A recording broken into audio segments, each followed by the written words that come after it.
Hello, hello, hello. Game week, end of game week 11, pre-game week 12. We have Gary Striker, myself, and The Qooligan, looking very cool in his US Soccer Federation, not an official jersey. Is that that looks Oh like a no! referee. This is legit. This is This a legit. I wear this on weekends. When I wear this on weekends when I'm chasing youths and teens around the field This is with a whistle in my hand. the official Wow, referee. that sounds creepy. Yeah, we might have to strike that. Well, we're going to have to. Well, we're having a session on referees and their behaviour. Yeah, Coming up with that. and rightly so, I might add. And rightly so, and I think you are perfectly primed for that. So I think we'll go through the Premier League roundup last week as well. There was lots of action. David Coote, his suspension list referee, having a little bit of fun by the sounds of it after hours and getting caught on a hot mic. The international situation, and then of course all the excitement going on in the MLS. So let's start at the top, Hooligan. Premier League. I was very, very surprised by some of these results here. Do you want to go first and tell you which ones jumped out most for you? I mean, honestly, right now it's all. I think back to that lovely underground monotonous lady. Mind the gap, mind the gap, because what are you seeing? It's there, right? You have a clear winner. Not winner, excuse me, clear leader. And it is at this stage in the season to see something like that is a little bit surprising, but yeah. Yeah. So Liverpool have gone 5 points clear at the top into this international break, looking Correct. really strong, dominating across the Champions League as well, which is fantastic. And then Manchester City losing to Brighton, I believe. Yeah, they lost 2-1 to Correct. Brighton. Yeah, 2-1. Yeah. This is now. Is there a trend happening here? Because I believe this is 4 losses in a row for Manchester. That is correct. City in the Champions That's League right. and across the Premier League, and then the League Cup, I believe, as well. Right? Is that they lost in the League Cup? I think it was. Yep. Yeah, They did. So 4 on the bounce that they've lost. Pep has never lost this many games in a row. Yeah. Now, is that the one thing that happened 4 games ago is they had Rodri and then he got injured. So is Rodri the Ballon d'Or rightful winner, as we both agreed, a big part of this? Do you think this is just they've been high for so long that they're going to have a come down and have to have a dip in form at some point, or is there something else going on here? Do you think with Man City? Well, Rodri, I think, went out 6 games ago, not 4. Right. So, so this is not a direct. The 4 losses is not a direct correlation. Right. Is not directly correlated to his departure. Well, no, excuse me. Causation. That's causation, not correlation. If we want to go back and look at our statistics, but I do think there is a strong correlation between Rodri's absence and some of the troubles that they're having. But I don't think that his absence is the sole reason why they are struggling the way they're struggling.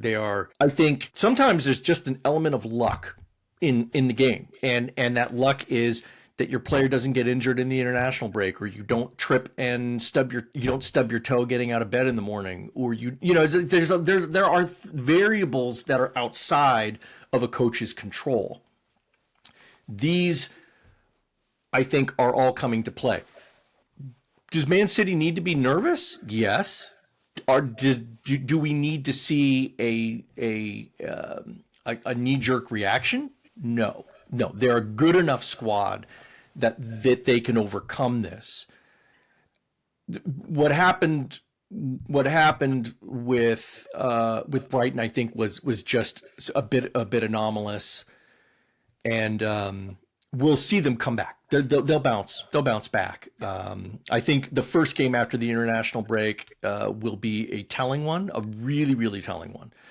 And I can honestly say that Pep is praying at whatever altars he has that none of his players suffer anything traumatic during this international break, right? And a lot of them are and I know we're gonna discuss some of the lineup, shenanigans that have been going on with the UK squad or the England squad, but I don't know.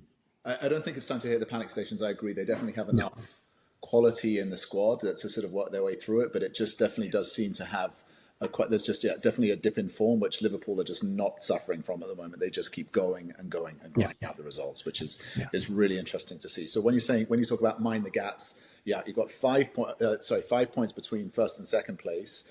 And then you've got, what's really interesting is if you look at third, Chelsea in third, Arsenal fourth, Forest in fifth, but then you go all the way down Yeah. to 13th place, Manchester Yeah. United with 15 points.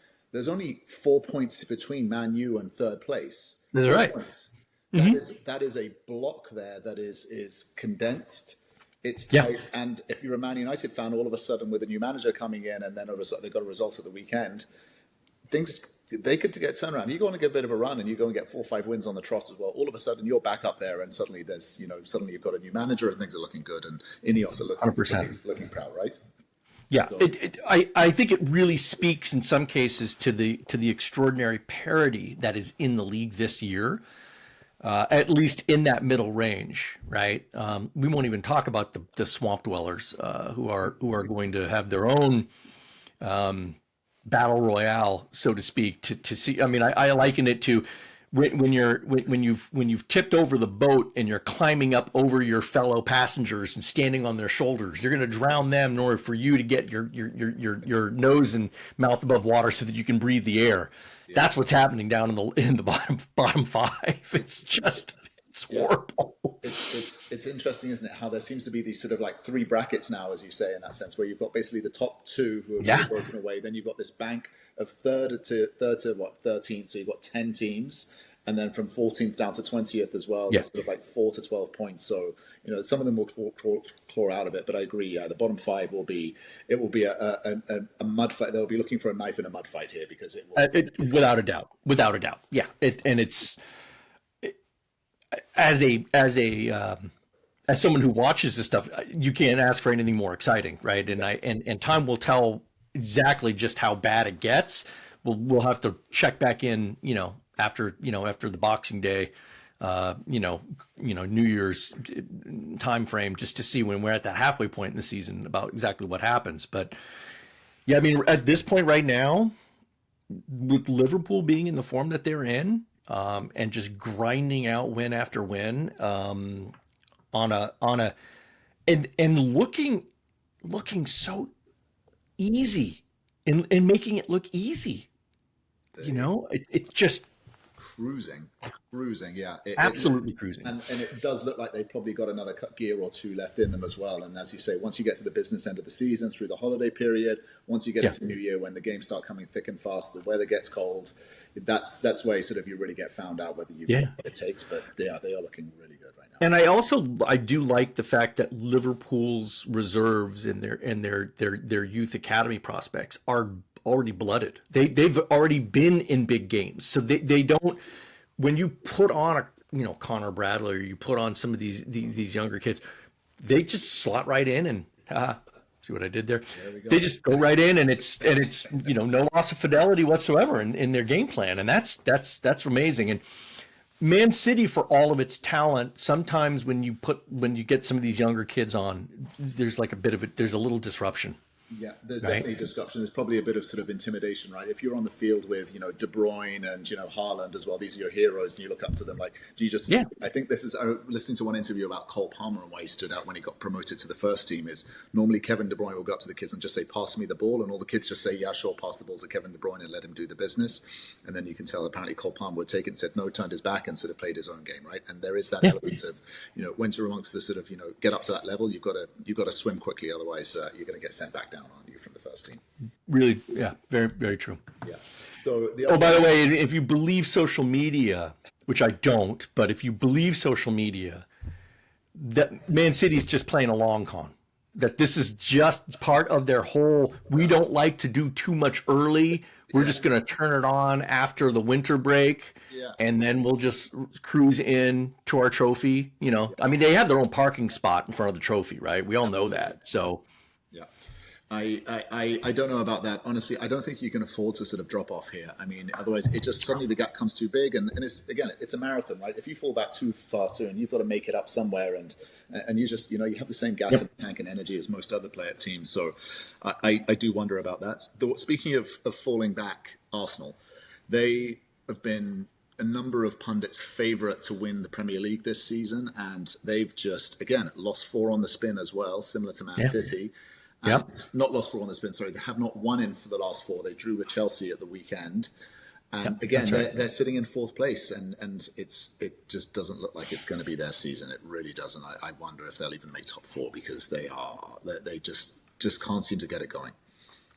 I mean, again, I think there's so much depth in that squad, and we know that Arteta has the ability to extract out good things from them. But yeah, I don't know, and I don't know why. And mind you, they had some critical injuries, right? They just lost Saka. They had Odegaard back, which was huge, right? And I think that was a critical part of their game against Chelsea was Odegaard's return and the control that he gives them in that middle area.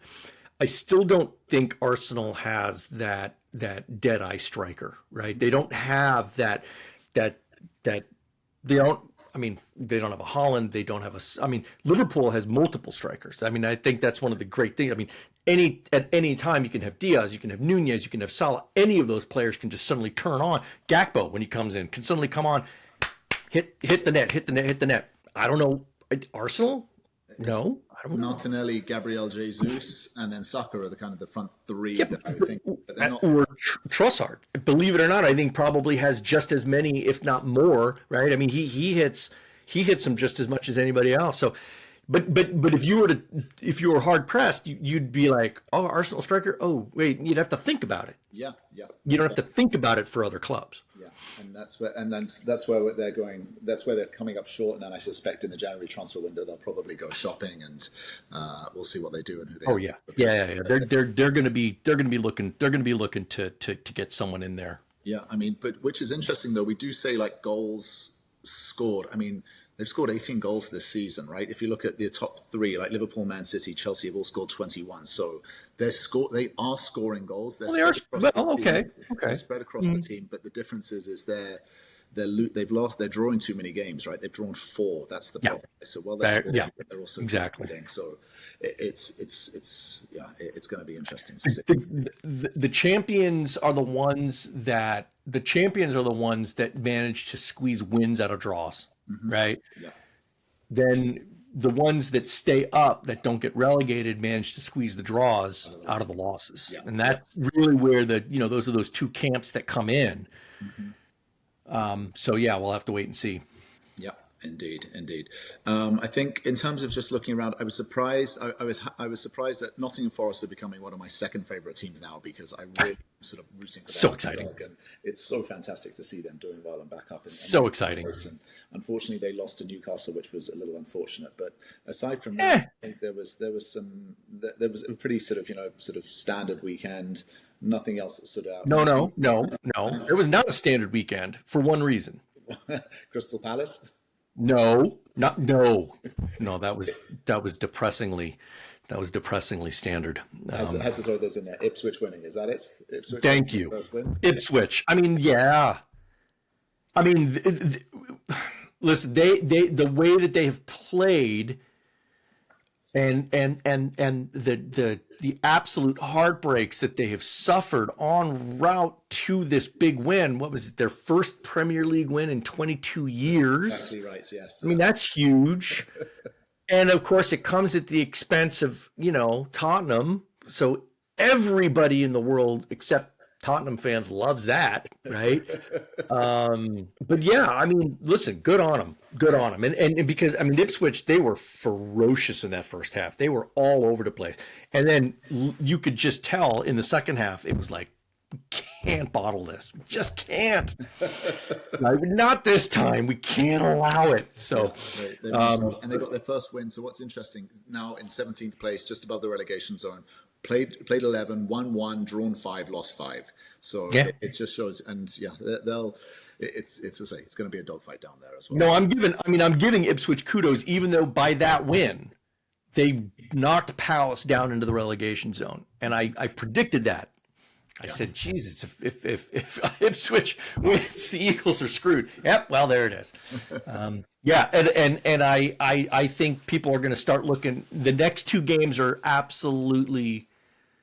I mean, Glasner's on life support, and the next 2 games are we're gonna see whether or not the owners pull the plug. That's the next firing on who's going to be next on the chopping block, who's next to get the guillotine in the managerial head race.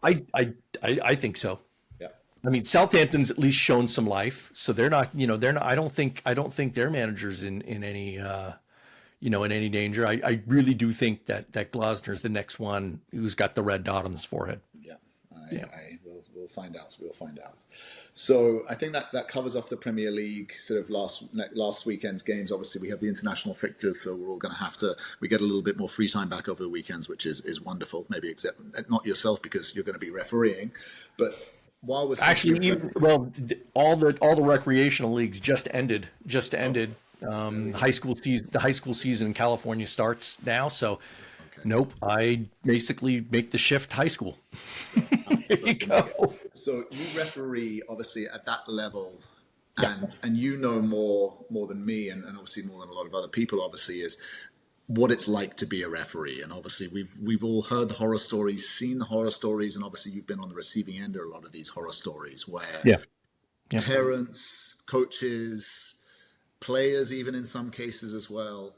Get emotional, get passionate. It's the beautiful game. It's understandable, and obviously this last week there was this Premier League referee, David Coote, who was I don't know what had been going on before. He'd clearly had at least a couple of drinks. Again, social media, not to be believed. That was it was. I believe the term is nose beers were sort of going around as well. So well, who knows about that? But this referee, David Coote, Premier League referee David Coote, was caught basically saying that he didn't like Jurgen Klopp. He thought he was a see you next Tuesday because Jurgen Klopp accused him of lying and obviously was very verbally abusive to him during sort of some of the games during lockdown, and which is understandable. And it was all on a hot mic, and he ended up sort of, I think, finishing by saying, "I hate Liverpool," and also all Scouse. And then the guy who was recording it with him obviously said he didn't like Scousers as well, but he did like James. That's right. Yeah, he never said that he didn't like Scousers. Let's be clear. That was the person.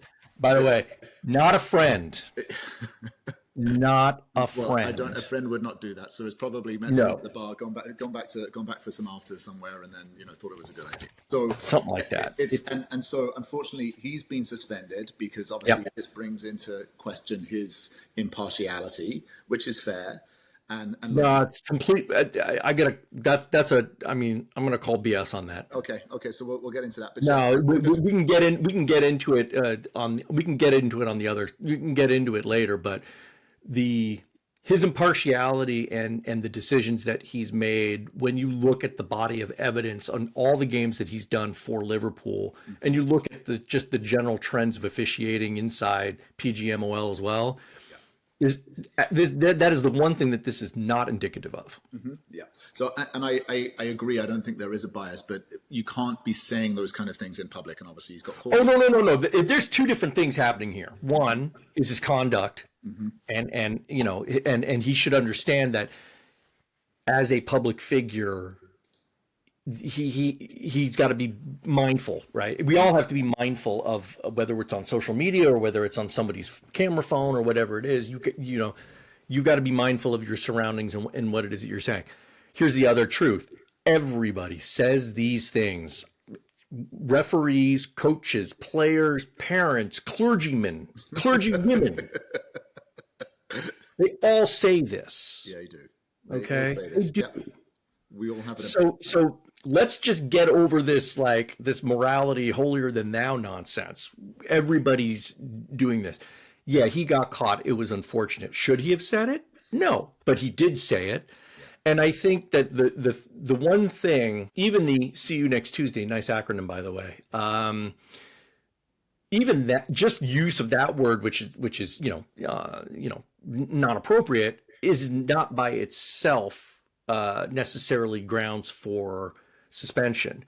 The fact that he called out him as a German see you next Tuesday is a very clear violation of the Premier League racial abuse clauses. Which yeah. I mean, there was a player from Wales who was suspended, or not a player, There was somebody affiliated with a Welsh team that got a 3-year suspension for calling somebody in English, "See you next Tuesday." So if we're gonna, it's like you cannot hold Coote to a lower standard than somebody who's not even a player or just someone who's just affiliated. No, you gotta be consistent in that, and so I think that's what's really going to be the most damning. That's what the issue is, yeah. Right, and let's also just for a moment, let's think just if you want to get into it, just the extraordinary amount of pressure that these referees have to go through. I mean, just any referee in general has a lot on their plate. When you get up to that level, it gets even worse, right? There are 21 officials that can center a Premier League match, right? That's it. Yeah. 21. And when you say center, you mean actually be on the pitch, not be the assistant referee or the sort of... These are the people who either can be in the VAR booth, yeah, right, or in the center of the referee. When you get up to... When you get out of what they call the grassroots level of officiating, which is where I sit, and you move your way up into the pro ranks, at some point you split and you go either into being a center referee or you go into being an assistant referee. Mm-hmm. Assistant referees are not centers, and centers are not assistants, right? At the professional levels, that's just something that is you make that call. Yeah. So. And then there's rankings and all this stuff. And so what they call the highest is the stage one or, highest ranking officials. There's 21 of them, and there can only be 21 because one has to retire in order for someone else to get promoted from stage 2 into that. Now, I think that's a problem within the PGML. They should probably expand that a little bit. Yeah.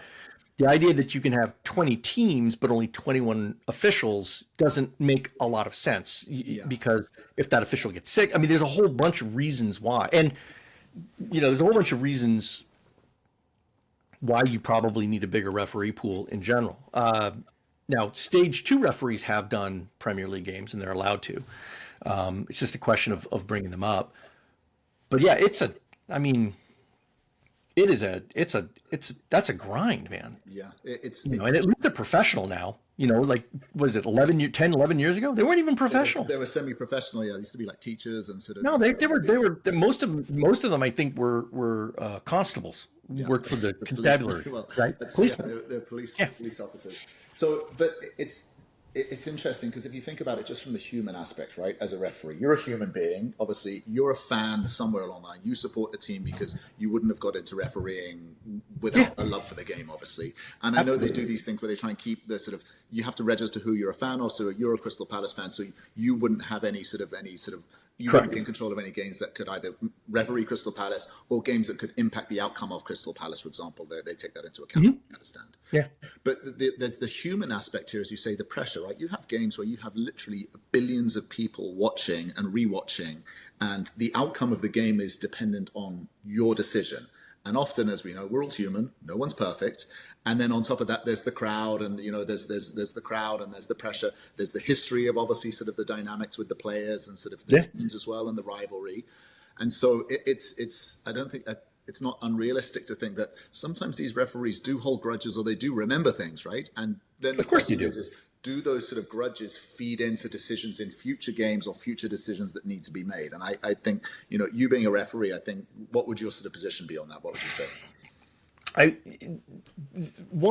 Yes, you carry history and you remember things, right? So, just with myself, there are particular people that I continuously run into, coaches. Sometimes they're coaches, sometimes they're parents, sometimes they're other officials, and I have to make a choice as to whether or not I'm going to do that game because I know that particular individual is going to be on the sidelines, and I've had history with them. Yeah, you have to take that into consideration. Has that ever stopped me from doing a game? Only once in my memory that I actually said, no, I am not going to do this game because I just don't want to deal with that one individual. Right. And that was, and so I pulled out on that one. But At other times, no, I just go ahead and do it, and you maintain civility, with them, and you try to, but I also can say that I do not believe that I have ever changed a call or made a particular decision based upon my opinion of that individual in that moment. It's always what I'm seeing right in front of me. Yeah. Because that is when you're in that zone, when you're there in that center, that's all you have. Mm-hmm.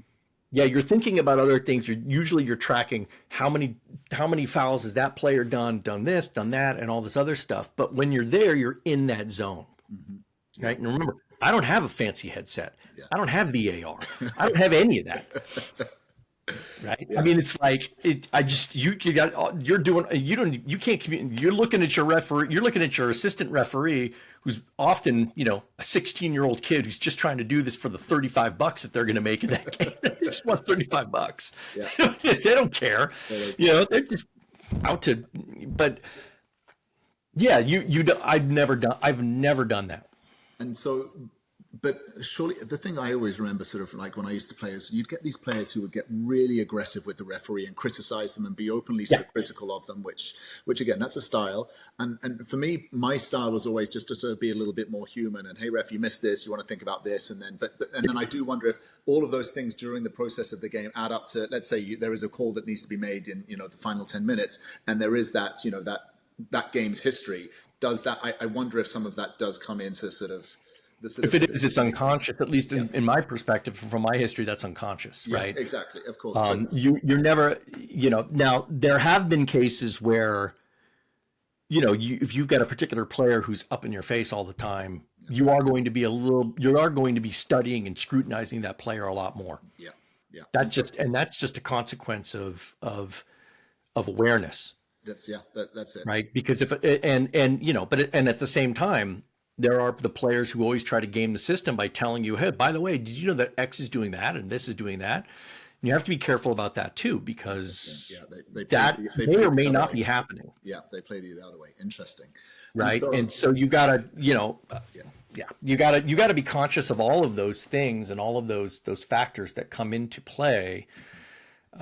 Especially, and as the tiers get higher and higher, all those things become even more and more prevalent. I don't do college. And so thankfully, because that's just, that's like a bloodbath, man. That's college. So could you imagine what it's like being a Premier League referee or sort of like that sort of even international level where you have all the tools, all the training, you've got the VAR, but then you have the scrutiny and the pressure as well. And as you say... And you'll probably still make a mistake. And absolutely you're going to make a mistake. You're a human, right? I think that's... Yeah. But also then you have like these managers who are professional managers, big personalities, Jurgen Klopp, big personality. Yeah. Can you imagine like Sir Alex Ferguson, like, there's stories like he would actively go and intimidate the referees just to sort of try and get, sort of extra injury time or sort of, calls in his favor. And that's an element of the game. Mourinho was another one who would do this as well, right? Who would sort of lean on the referees and call them out before. If I'm not mistaken, Mourinho's received touchline bans for barging into the referee dressing rooms. But yeah, that's it. And screaming at them in the middle of the game. I think at halftime. He questioned their integrity in a post-match interview as well. And again, you can't have that. So that's where the sort of the league come in to sort of, provide that protection. But it's not unfair to say that these are human beings. They have opinions and they react to the same way that we all do, especially when you have 50, 60,000 people screaming and whistling at you because, you made a wrong decision against them, right? Yeah. And let's also acknowledge that true referee misconduct is extremely rare. Mm-hmm. Right. I mean, it is so unusual to see something like that. And has it happened? Of course. Right. I mean, the famous example is Robert, I think it was Robert Heuser, who was a German referee who basically fixed 9 games, got caught, right. Got 67,000 euros and a brand new television. But yeah, 9 games, and he fixed them. Right, in the German league, or was this in the German league? in the Bundesliga? Right. Okay. Yeah. Wasn't that in Italy as well? Do you remember there was that whole thing where like Juventus got relegated as well because they were all match fixing, and so I think there was sort of well, yeah. There's the institutional pressures. And Barcelona's been accused of this, right? Of referee intimidation. A lot of other things along those lines. When you officiate games for the Kingdom of Saudi Arabia, for example, there's apparently lots of pressures and things. So, but yeah, absolute outright, manipulation of the game. That's just very, very rare. Yeah, right. Yeah, especially in this day, there's so much money to be made and so much awareness and sort of so much media as well. It's really hard. You'll just get outed and found, and the data trail is very difficult to mask. If you suddenly see spikes within betting lines and various other things, they notice this, right? I mean, they've got monitors to track all this. So yeah, it's going to be really, really hard. An interesting fact: what percentage? See if you know this. What percentage of top tier referees of the stage 1 referees in the PGML are white men? It's going to be sort of like 80th percentile upwards of there, right? 100%. 100% of them, right? Okay. 100%. Okay. They used to have, was it Uriah Rennie? I remember there was this guy. He was they had a black referee, and then they also had Shane Massey, I think her name was as well. She was the first female. She was an assistant. This is just centers. This is just centers. Yeah. I believe that she is still a stage 1 assistant. She's still there as well, right? I believe so. Yeah. Yeah. Okay. But then here's the next question: is what percentage of those referees are from Yorkshire and the Northwest? Oh, wow, that's an interesting one. I'm gonna go with the same answer again. 80th, north of 80th percentile. It is exactly 81%. 81%. So 17 of the 21 referees hail from Yorkshire or the Northwest. Fantastic. Isn't that weird?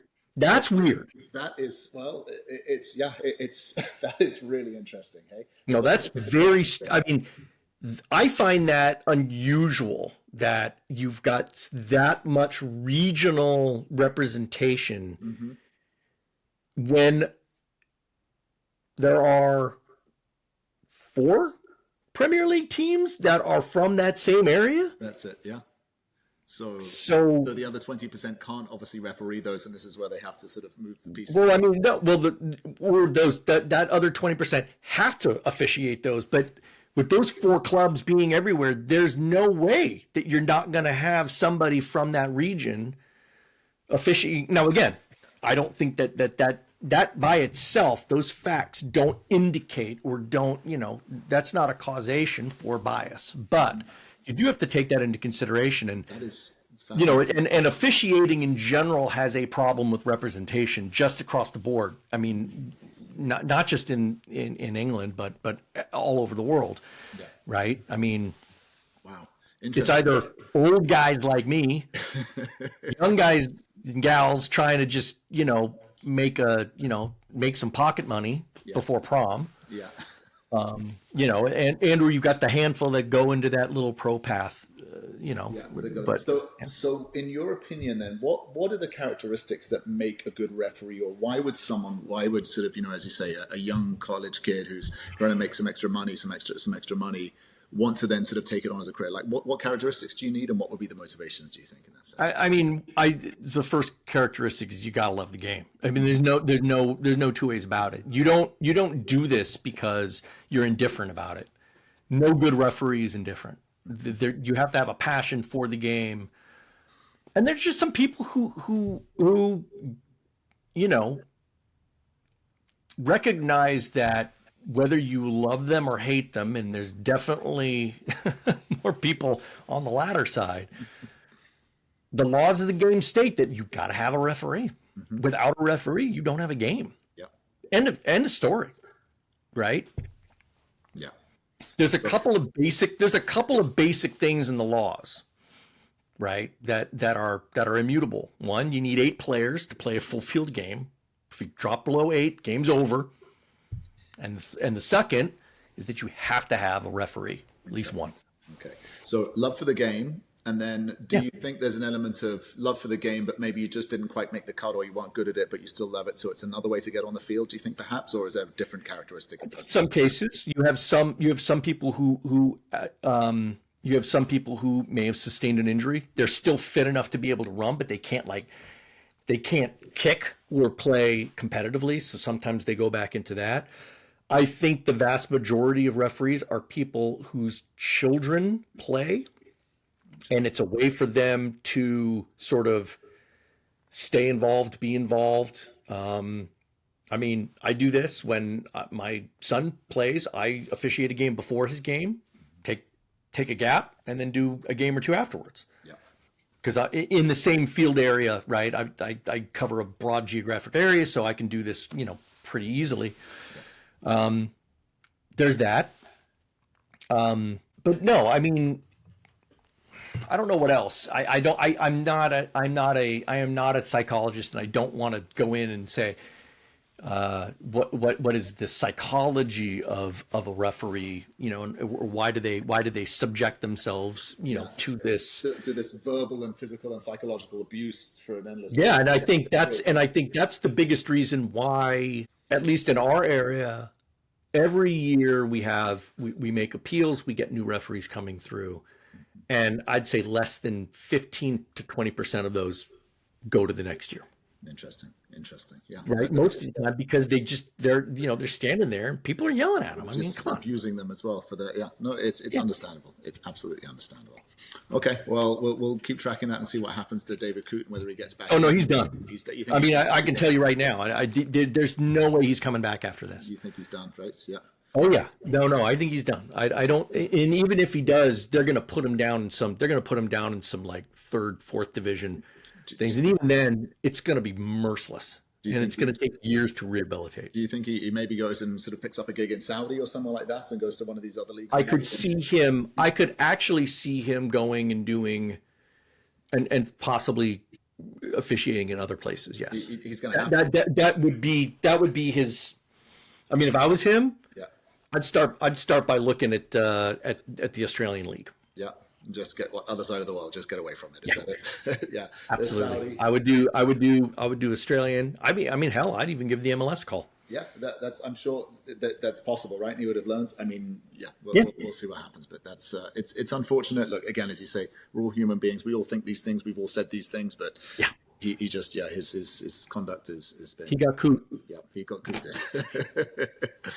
Okay, so it had to be done. Moving on to the international side of things, I don't want to get too much into sort of the fixtures, but there is this trend that we've been talking about and we've been seeing with the sheer volume and number of games and tournaments that are being created and reformatted and extra games and all those kind of things that matter. Yeah. We were saying in some cases, some of these top players, if they go all the way through all their cups, you could play as many as 90 games in a calendar year, which is an insane amount of games, right?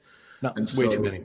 England have just announced, obviously because it's the international break, that 8 players have been withdrawn, have pulled from the squad. They're claiming injury. So you've got Bukayo Saka from Arsenal, Cole Palmer are the 2 big ones. I know Cole Palmer was carrying a bit of an injury before the Chelsea-Arsenal game. So I do believe that one. You've got Levi Colwill, Chelsea defender, Phil Foden as well, Jack Grealish, both from Man City. Trent, he's also pulled out. Aaron Ramsdale. He visibly pulled up in that game. Yeah. So that was not shocking. So you can understand that. And so there's kind of... And then Ramsdale and Rice are the other 2. And Declan Rice as well for Arsenal as well. So you've got... These are from Arsenal. You've got obviously 3 players there. You've got 1 from Liverpool. You've got 2 from Man City. You've got 2 from Chelsea. It's like it's the big clubs, the big players. Obviously, they're playing a lot of high intensity games regularly, Champions League, European games, and then obviously cup games or league games on the weekend. So there's also this thread as well. We discussed how Kylian Mbappe stepped away out of the French squad just for this period, and so it feels to me like many years ago it would be you would have to turn up for your country and you play no matter what, otherwise you'd be branded as a traitor and unacceptable. And again, speaking about conduct, it would not happen. So are we seeing that the games are spreading everyone too thin, and then the injuries are starting to come in now? Or do you think there's an element of like there's some defensive play here where they say, look, England, this is a Euro Nations game against I think they've got against Greece and Republic of Ireland, so they're not huge games in that way. Guys, I'm just going to step back. I'm going to rest the body. Let some of the other kids have a go and blood them, as you say, with this. With this. So do you think? What do you think there? Do you think it is it's sort of too many games, or do you think there is some strategy here, which is like, I don't need to be playing in this game because it's just I'm playing too much lately? I think it's both. I think players are conscious of how many games they're doing, but also remember this is was it Caldwell the Levi Colwell, the Chelsea defender? No. Who's the manager? This is his last. Lee Carsley, right? Yeah, he's this. Yeah, Carsley. Sorry, I knew there was. Yeah, Lee Carsley. This is his last one. Yeah. Right, Tuchel's not there yet. Yeah. So also they're like, why bother on this? Why bother on this break? Yeah. If he's making the pull, right? But I do also think that there's legitimate injury concerns on all 8 of those people. This is not. I don't think any of them are sandbagging this. Yeah. And there's also a part of me that says this is not a bad thing for England. England's in the second tier of this competition, right? They got knocked down last year, so they're not really playing for much other than promotion to the big leagues. They should be able to do this with some of their secondary players. I mean, come on, look who's being called up: Jared Bowen, right? Rogers from Villa, Branthwaite. These are solid. These are solid players, right? I mean, they didn't even. I'm a little miffed. They didn't even put Eze or Wharton in that list of injury folk, and they were in the last call up. They didn't get called up because they're both injured, right? So I think these ones were called up and then pulled out because of the games of the weekend and did that. So correct. This was all a consequence of the previous fixtures, giving them knocks, pulling hamstrings, doing whatever. Yeah. So. Yeah. Okay. Yeah. So no, this is happening. This is happening, and I think you're going to see a lot more of this selective play for the country, particularly in these types of breaks where it's not that significant, and the wins and losses don't matter that much, other than national pride, which. Yeah. It's definitely seems to be a trend, and as I say, a number of years ago, this would never have happened, and players sort of picking and choosing which games they play for. But again, as you say, like even going back to your referee example, isn't it? Right, there's games you look at and you're like, I don't think that's a good idea. I'm not going to do that. No, I don't want to fly to Greece to go and play a game and get the shit kicked out of me, and then have to fly back and then go play in a competing game because the Greek players are going to be up for it and say, we're playing the English, let's go. You better believe it. And then the Republic of Ireland as well, talk about national sort of hostilities. So it's you look at that and you're like, I don't need this, right? I've got other bigger games to sort of play for. Yeah. Okay, and then moving on to the final piece, obviously we are in the final throes of the MLS Cup playoffs. Yes. You called that Atlanta-Miami result, which was impressive. I did not see that coming.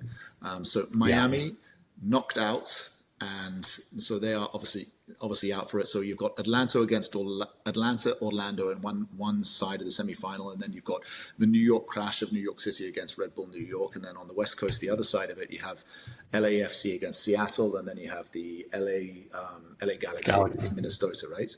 So it's these games are obviously all happening I believe this coming up this weekend, I believe. Yeah, they're all this weekend. Yeah. This weekend. Mm-hmm. So and it's interesting because international break's happening. Yes. So there might be some teams that will be impacted with selective. I have not done my research yet because it's still too early to say whether or not they're going to be called or not called. Yeah. So it's US are playing Jamaica in Jamaica. So I wonder who. Again, I'm not who's being called up, but I know there's not huge amounts of US men's national team players in the MLS. A lot of them are playing overseas. I know some are here.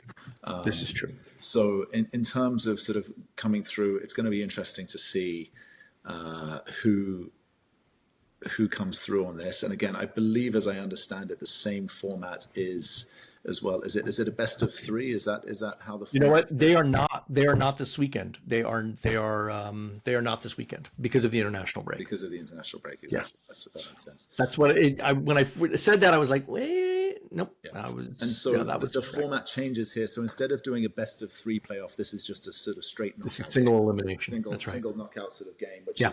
is interesting. I do think it's interesting how there is this in the previous round where they had a best of three. I do like that concept, to be I perfectly do too. honest. And then if you smash them in two, then that's it. You're done. You don't have to worry about the third one. But again, it's interesting how the sort of the evolution of sort of the MLS is obviously taking sort of the American cultural side with these knockout formats of playing sort of best of three, which doesn't really happen before anywhere else, and particularly in sort of anywhere else around the world. So it'll be good to see. But yeah, honestly, right now, I don't know who I would sort of like think will win this. To be honest, it looks pretty open. To be honest, because You really at this point it is fully open, right?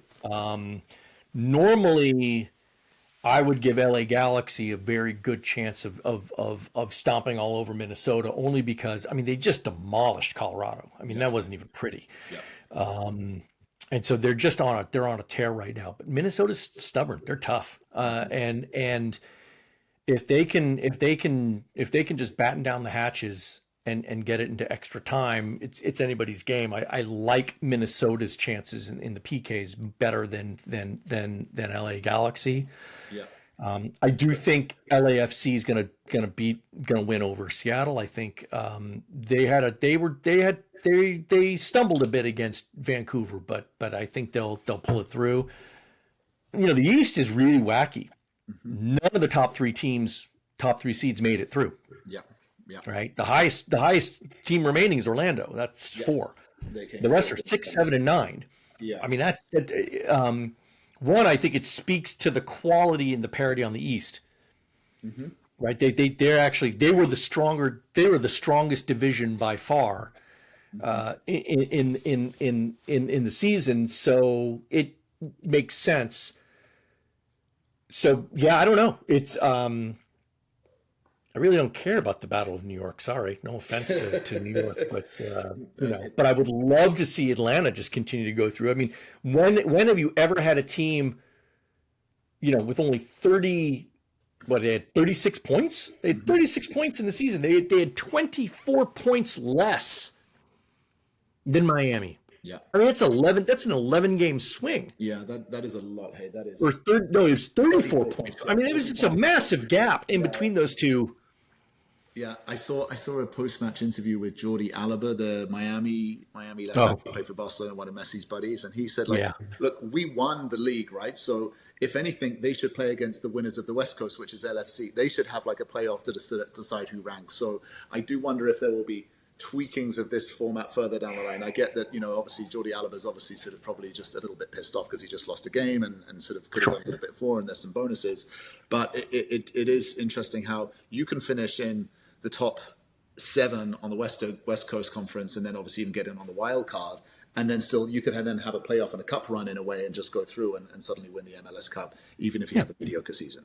So, like you said, this is a uniquely American concept and conceit that regardless of what happens during a season, you have a playoff and everything gets reset, and you can have these underdog stories. Yeah. Fine.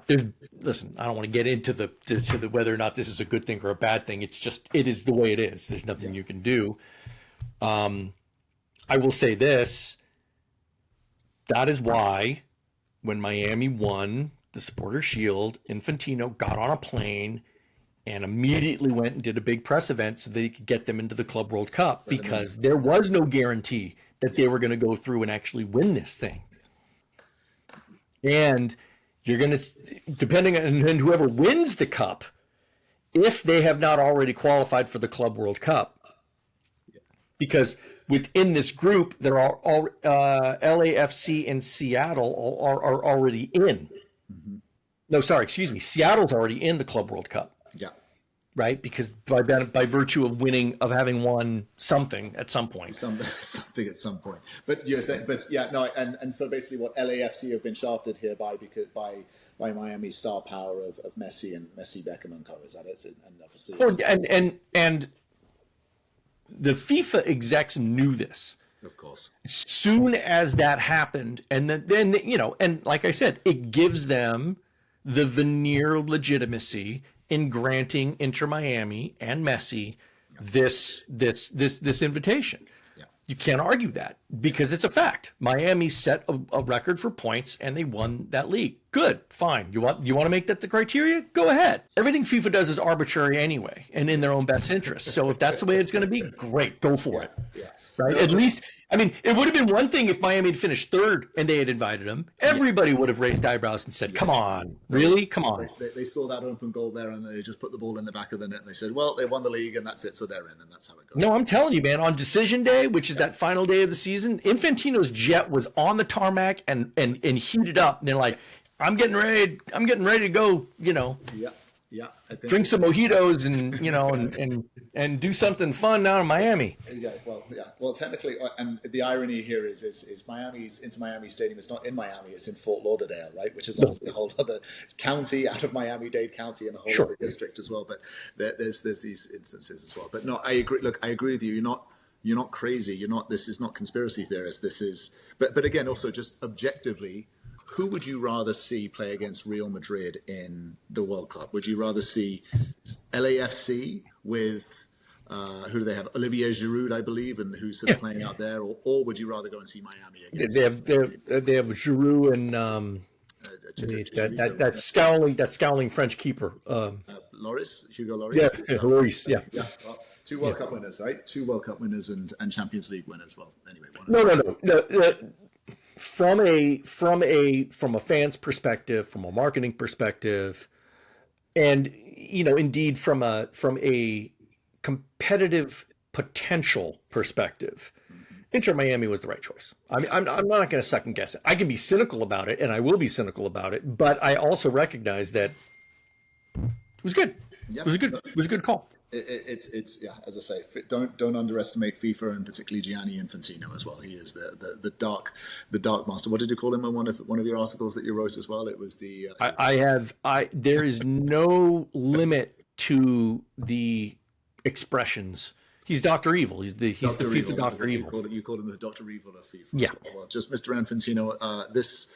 This super fan would like some tickets to the Club World Cup as well. So just let the record state that I did not say Dr. Evil, and I think he did not say it. I said it. This guy. There we go. That's the thumbnail for this podcast. That's the thumbnail right there. There it is. Wonderful. Well, Qooligan, as always, riveting, engaging. We'll come back next week and see what's going on in the world with all the crazy narratives going around there as well, and the international break, and then gear up for finally to sort of get the. I mean, hey, we got one hell of a battle of the microstates, man. We got San Marino versus Gibraltar. Oh my god! Wow, that's what's the betting lines on that one? That could be interesting. I don't even think there is a betting line on that one. And then, of course, you've got other things like the battle of the flags that nobody can tell apart. Andorra and Moldova, literally the exact same flag. Literally the exact. The only difference is the little icon in the middle. Yeah. I'm like, one's a bishop's mitre, that's Andorra, and then the other one's an eagle, that's Moldova. But still, you're like, what? Okay. So it goes. Wonderful. All right, Mr. Striker. Until next week, Hooligan. Until next week. All right.